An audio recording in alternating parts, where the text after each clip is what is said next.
வலைக்கும் வரஹ்மத்துல்லாஹி வபரகாத்துஹு. ஒரு மனுஷன் நல்லதை செஞ்சிட்டான். இப்போ அந்த மனுஷனை புகழலாமா புகழக்கூடாதா?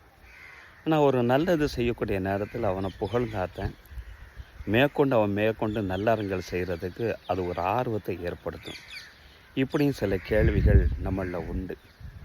சில தோழர்கள் புகழக்கூடாது என்று சொல்லக்கூடிய நபர்களும் உண்டு, புகழலாம் என்று சொல்லக்கூடிய நபர்களும் உண்டு. சரி, நபி ஸல்லல்லாஹு அலைஹி வஸல்லம் என்ன சொல்கிறாங்க? சஹீஹ் முஸ்லிமில் பதிவு செய்யப்பட்டார். அபூதர் கிஃபார் ரலியல்லாஹு அன்ஹு இந்த ஹதீஸை அறிவிக்கிறாங்க. கீழ அலி ரசூலுல்லாஹி ஸல்லல்லாஹு அலைஹி வஸல்லம், நபி ஸல்லல்லாஹு அலைஹி வஸல்லம் அவர்கள்ட்ட கேட்கப்பட்டது, எதை ரஅய்த ரஜுல, ஒரு மனிதனை பற்றி நீங்கள் எங்களுக்கு அறிவியுங்கள்.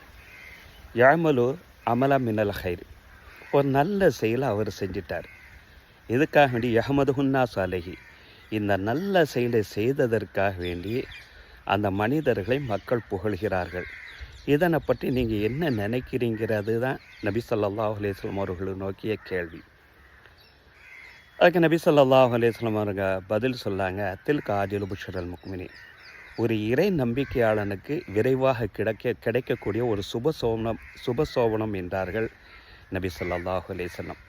புகழுவது தவறில்லை, வரம்பு மீறி புகழக்கூடாது என்பது தான் மார்க்கம் நம்மளுக்கு சொல்லித்தரக்கூடிய விஷயம்.